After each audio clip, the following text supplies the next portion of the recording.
Okay, so today is February 17th, 2022. I just took a picture of myself. Okay, I'm gonna go inside and do my therapy appointment. Let's go. So, we were gonna talk about the doctor, how do you say it, Disparza? Dispenza. I can't read my own writing. And? So it's a video that I want you to listen to for about 10 minutes or less. Okay. I sped it up and got it right in the exact place. It's an hour and 18-minute video, but I only was able to listen to 10 minutes before turning it off. And I was super fascinated, and it's almost like the way I want to put my, it's the train tracks I want my brain to go on.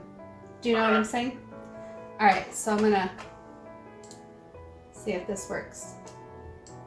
Let's talk about a practical scenario where someone's in a relationship 5, 10, 20 years, married or not married, and both parties have a pattern of defensiveness, of passive aggressiveness, of reacting when they don't like something. And then one person starts to transform, and they do your work or they do meditation work, and they really start to connect with their heart and their mind, and they start healing the trauma of the past, and the other person hasn't caught up yet. How does someone either inspire the other person to come on this train with them and elevate their thoughts? Or if they are unwilling to, is there a way to be in a happy relationship if your partner is still in reaction mode more than you? Wow. Again, speaking from my present state of ignorance, because I'm on a journey also. I will tell you this, that one of the things that happens when people start to come across information and knowledge that's really valuable, and they want to share it with the person next to them or share it with their lover, whatever. But if they're in a relationship for 15 years and they have a lot of emotional agreements with people and things, and they're in a lot of habits, we only accept, believe, and surrender to information that's equal to our emotional state. So sometimes it bounces off the person, and if the person's really enthusiastic, then they're really like, whoa, what is up? Down, you're changing in front of me. I don't like you this way. We had a thing going here. We could pick apart anybody or anything. Now you're not showing up equal to my memory. You're unpredictable. You're in the unknown. You're unsafe. You're the unknown is unsafe, right?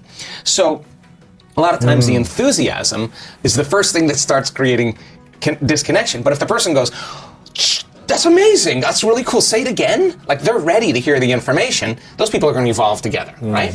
If the person just kind of looks and says, oh my God, my wife's on the Kool-aid or whatever it is, this person is, they changed their medication, I don't know what's happening with them, then that person that is trying to explain it philosophically is just looking for someone to exchange information with. That person may not be the person. He may just like Sunday football games and Monday night football and hanging out and drinking beer, and they fell in love when they were the same, right? So now, the next step is to find the person that you can exchange that information with, because you want to understand it better so you can begin to use it. Now, you have to stop preaching to that person. That's the first thing you have to do. In other words, show up happy. Show up transformed. Be the example. And then one of two things will happen. I tell my kids this all the time. If you're happy, then that person is going to want to get some of that. And they're going to ask you, all right, so what the hell are you doing? Like, all of a sudden, you're like happy. They're either going to go, I want some of that, and they're going to evolve together. Now, if they don't, and then you come down here and compromise yourself to meet them on that level, they're going to take some of your energy, and you're going to be like, who am I? Resentful, angry, all these things. You didn't respond the way I wanted to. Now we're angry and we're back down here, right? But if you stay happy and they come up and they meet you there, then you're still happy. If you don't come down and you stay happy and they stay there and they move away, guess what? You stay happy. You're still happy. Yeah. So then people in relationships will compromise themselves out of obligation, out of necessity, out of obedience, out of programs. And at the end of the relationship, they don't even remember who they are because they compromised so many aspects of themselves. That's why you hear in a lot of people when they go through a breakup, they're like, oh, I lost myself in this relationship, because and now I'm refining myself. They were changing They were changing in a way that kept the relationship safe. Why do so many relationships do this in general? Because nobody wants to tell the truth. If you sat down and said, let's get vulnerable. Let's sit down, let's open our hearts. I have a bottle of wine, let's get vulnerable. Hey, I'm this. How are you doing? Like, what's really going on in there? Are you happy? And then be an adult. Like, you're unhappy, I'm unhappy too. You want to try to stick this out? All right, well, if I were to say, if I could get in my heart and I was looking at myself, these are the things that make me unhappy that I want with me and that I want to change. It's not with you, it's me, what I want to change. And the other person said, listen, I'm stuck. I'm stuck too, I don't know how to change. I'm doing this, I'm drinking more or whatever. I gotta stop. And it's important enough for me. This relationship is important enough for me that I'm willing to make the change, and let's figure out how to do it together. That to me. Or I've done this, hey, I can't feel it anymore. I can't feel that feeling anymore. I think it's time to move on. I love you, but I've changed and I still love you, but I gotta go. I mean, it's just different. We don't have the same interests anymore. We've grown in different directions, and out of respect, let's do that together, right? So those relationships still stay fertile. They're still wonderful. They're still, you keep them alive, but they've transformed into something else. It's the not telling the truth about how you really feel, because it would make you vulnerable, and that may mean someone one-ups you, or you may get shocked or rejected in some way. I think the place in my life right now, I'm 37, the thing in my life, in the relationship I'm in now, I'll tell my girlfriend often, I'm so grateful that we're on this journey together. And there's cultural differences. You've been with a Latin woman in the past. There's cultural differences. There's language differences. There's belief differences, all these things. The thing that I tell her is listen, I want to be with you for as long as we can be together. If that's our lives, great. I'm committed to you.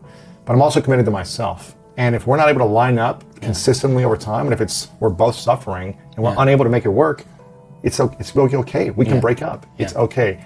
And this is the first time I've been in a place where I'm okay with her and okay not with her. Yeah. And she's That's healthy. Well. Yeah. And so we were able to talk about these things from a healthy space, not needing it to work out. Right. Because we're not lacking. Right, because of course, because you feel differently. You're using the love. Look.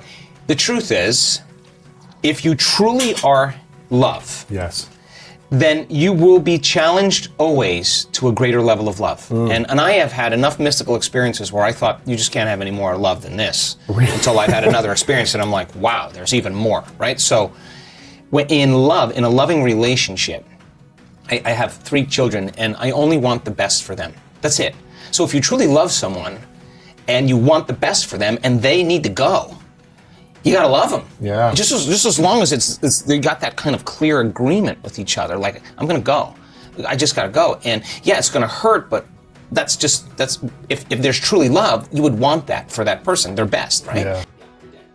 Get better at it. And I always say, okay, there are emotions and energies and frequencies that are just ineffable. You can't describe how much love that is or the feeling that you feel. So it can go on because he doesn't know how to take a breath, really. But I really liked the message, but I had to stop it because I was with Jim last night and playing it. And I was rising with the message and feeling really inspired by it. And I could sense that Jim wasn't there.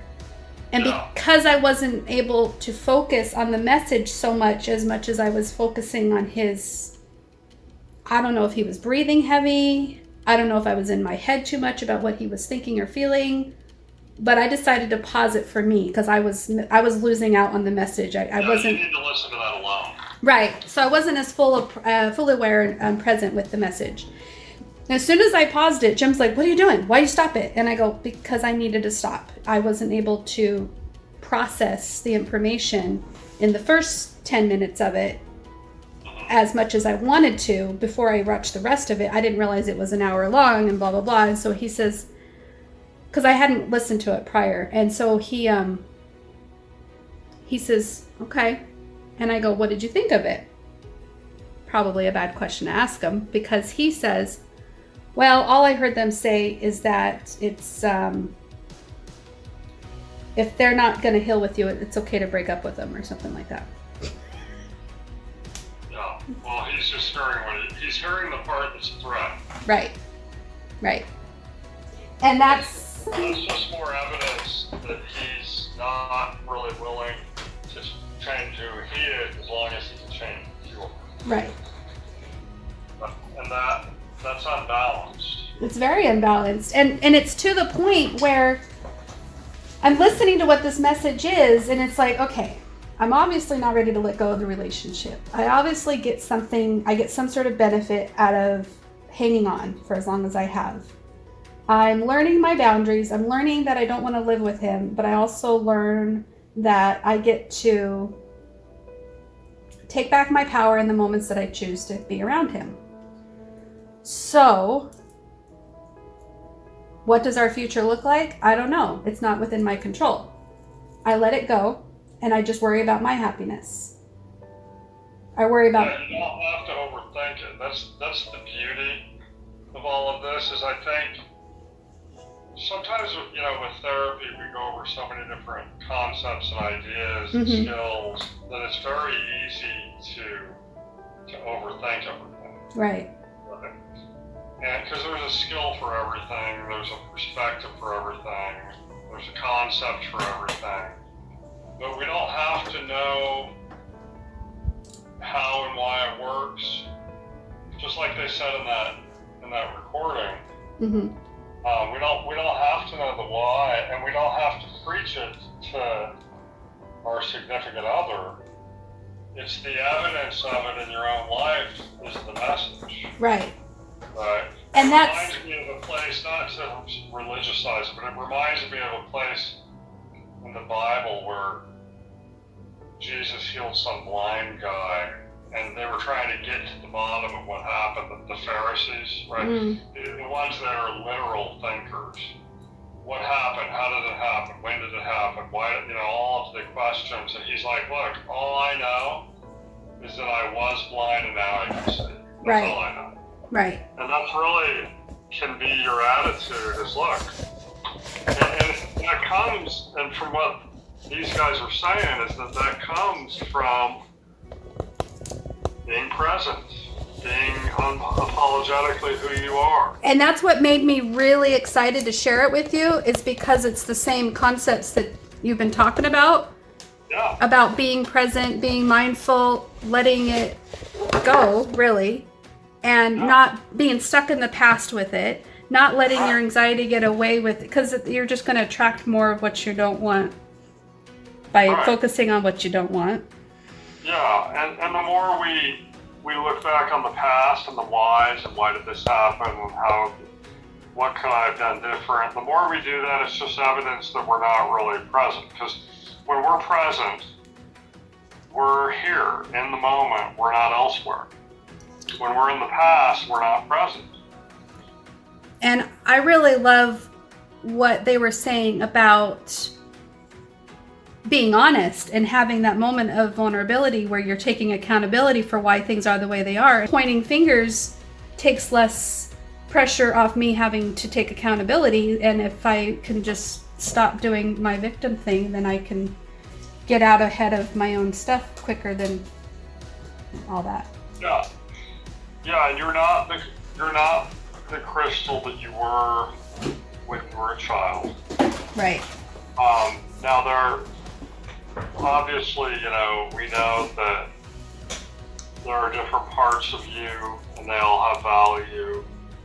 But the idea is to be able to use the healthy adult parts of you to be able to bring the childlike parts of you, the inner child, out from that way of thinking. Right. And use what I've learned to nurture that inner child into new coping strategies.